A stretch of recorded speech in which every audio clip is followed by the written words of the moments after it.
Iniciamos o segundo bloco no programa Lentofata, aqui na TV Beltrão, conversando com o vereador e presidente da Cansop, Hélio Alves, falando, claro, sobre a função do parlamento municipal. Vereador Hélio, nós temos as câmaras de vereadores, como o senhor citou no bloco anterior, ela é um dos poderes, né? Então nós temos o poder executivo, legislativo e judiciário.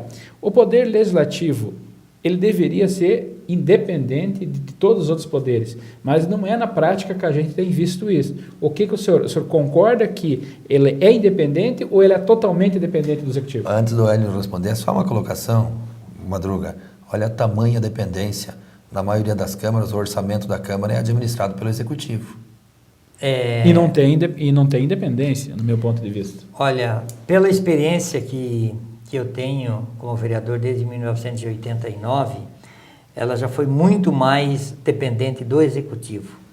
Hoje, das 27 câmaras que nós temos filiada à nossa entidade, nós devemos ter aí só 5 ou 6 câmaras que ainda estão vinculadas ao orçamento do Executivo. As demais, já elas têm orçamento próprio, grande parte delas já tem a sua sede, estão construindo, vão construir, no caso nosso em Ampere, vamos construir uma sede para o Poder Legislativo, porque lá já Ampere vai completar 50 anos. Eu sei de notícia que Francisco Beltrão tem pensamento de construir também a sua Câmara. Já foi mais dependente. Nós temos algumas que ainda são bastante dependentes. E nós temos um problema também que às vezes o vereador, ele fica dependendo do prefeito. Por quê? Porque ele quer alguma coisa para a sua comunidade, mas já foi bem mais. Hoje não é tanto, Adir. Hoje os vereadores estão cientes do trabalho, do poder e da força que tem. Eu sempre tenho dito que se a Câmara de Vereadores, os vereadores, soubessem do poder que está em suas mãos, seria bem diferente algumas câmaras. Mas está mudando e está melhorando. Pela experiência que eu tenho, está melhorando muito na nossa região, não só na região. No Paraná inteiro, nós temos a UVEPAR, que faz um grande trabalho no Paraná, e eu acredito que no Brasil também as câmaras de vereadores estão tendo mais autonomia. E aos poucos nós vamos chegar aí que o próprio Tribunal de Contas exige, por exemplo, a questão do concurso público. Nós fizemos em Ampere. Algumas câmaras fizeram, não sei se Francisco Beltrão fez ou não vai fazer. A Renascença fez. Quer dizer, o próprio Ministério Público, o próprio Tribunal de Contas está exigindo que seja poder independente para a sua prestação de conta.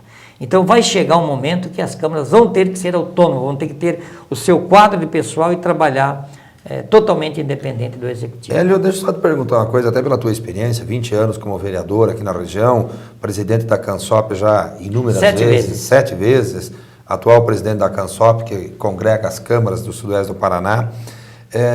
Eu vejo hoje essa questão dos vereadores, em tese deveria ser uma contemplação daqueles que ascenderam politicamente dentro do seu município, ou daqueles que se destacaram politicamente. Nós até antes fazíamos uma análise aqui com o Madruga e você, não são muitos os prefeitos, ou não é significativo o número de prefeitos que são prefeitos, ou que foram prefeitos, e que começaram, ou que foram vereadores.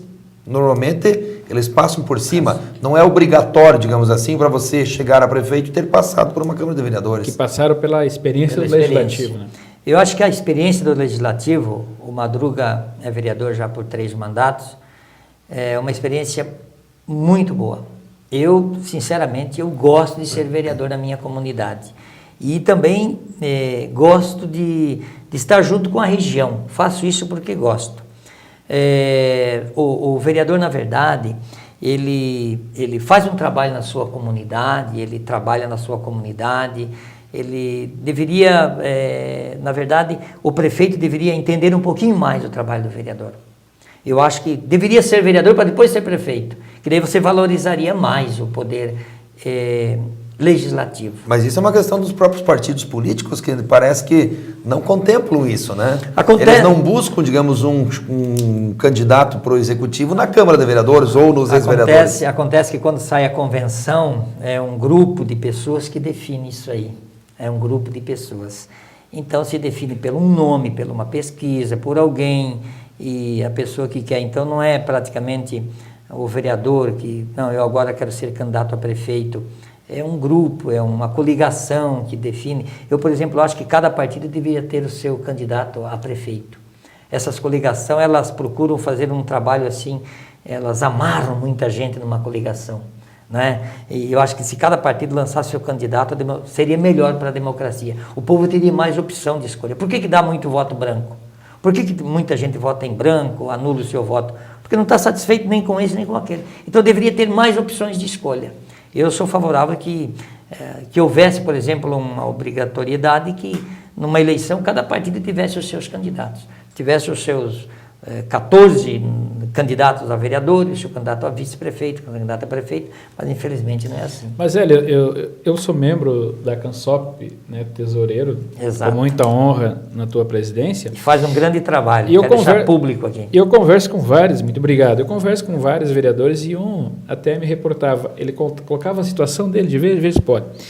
Ele me colocou que ele já foi situação, esse vereador, e oposição. Então, quando ele foi a situação, quando ele levava as reivindicações para o prefeito, que levava a população para reivindicar determinada obra para o bairro ou para a comunidade, o prefeito chamava ele que dizia, você conhece a situação da prefeitura, você tem que ser situação, você não pode trazer. Então ele era cobrado. Agora ele é oposição, ele leva as mesmas pessoas, claro, com reivindicações diferentes. O prefeito diz para a comunidade, eu não vou fazer isso porque você não veio com um companheiro meu, você veio com um adversário. Então veja a situação. Então essa é uma nem prática. Nem cá, nem lá. Exato. E essa é uma prática, e o vereador, na verdade, é o para-choque, é o cabo eleitoral, é o que está mais de frente com a população. Então o senhor tem sentido isso nos seus 20 anos de vereador, essa prática no nosso Sudoeste? Olha, eu tenho conhecimento. Eu, em Ampere, já fui de situação, 4 mandatos, e agora sou um vereador de oposição. Mas essa palavra oposição, para mim, não faz muita diferença. Eu acho que a gente tem que ter diálogo com o Poder Executivo, o próprio vereador. E é aquilo que eu falei, o prefeito deveria valorizar um pouco mais o vereador. Ele devia entender que o vereador é o para-choque. Nós falamos no início, no primeiro bloco, da verdadeira função do vereador. É aquilo que eu falei. Mas, na verdade, o lado social está no coração da gente. E eu, na minha casa, na função que eu exerço como comunicador na Rádio Ampere, por exemplo, termino meu programa às 3 horas, eu tenho lá 5, 6 pessoas para falar comigo. O que eles querem? É ajudar no encaminhamento de aposentadoria, uma cadeira de roda, uma muleta, um equipamento, uma cadeira de banho, um acompanhamento. Tem muito essa função do vereador. Essa é uma função social, que na verdade não é a função do vereador isso, né? Não é a função do vereador. Mas como é que ele vai... do poder público. Do poder público, mas a pessoa, o primeiro que ele acha é o vereador. Ele não acha o prefeito e às vezes não acha o vice-prefeito, porque está viajando e nem pode atender, às vezes, ele vai procurar quem? O vereador Madruga, que sabe onde é que está, vai procurar o vereador Hélio, ou Adir, da própria rádio, não é? Ele vai procurar essas pessoas. Então a gente tem muito esse trabalho também que a gente faz. Agora, eu vejo que alguns prefeitos, eles tratam com muito carinho o poder legislativo, mas não querem se adonar do poder, não querem ser dono do poder legislativo. Tem outros que já vejo o lado de situação, o lado da oposição, que realmente eu vejo com muita tristeza esse tipo de atitude de alguns prefeitos que tratam bem os os meus vereadores e os que não são meus. E não é bem assim. Vereador, eles são do município, do povo. O povo elegeu lá entre 40, 50, não sei aqui em Francisco Beltrão, mas entre todo esse número que estavam ali à disposição para escolher, eles foram os escolhidos para ajudar na administração. E é fator importante. Então eu fico triste quando eu vejo alguns prefeitos tratar desta maneira o vereador. E quando a gente fala em diálogo e independência, quer dizer que o vereador não tem que ser exatamente por ser contra o prefeito, votar contra as matérias. O vereador tem que votar sempre a favor daqueles interesses que vêm da comunidade, independente se for favorável ou contrário ao prefeito, mas ter a sua autonomia e fazer política para aqueles que precisam. Mas chegamos no final do segundo bloco e voltamos logo em seguida.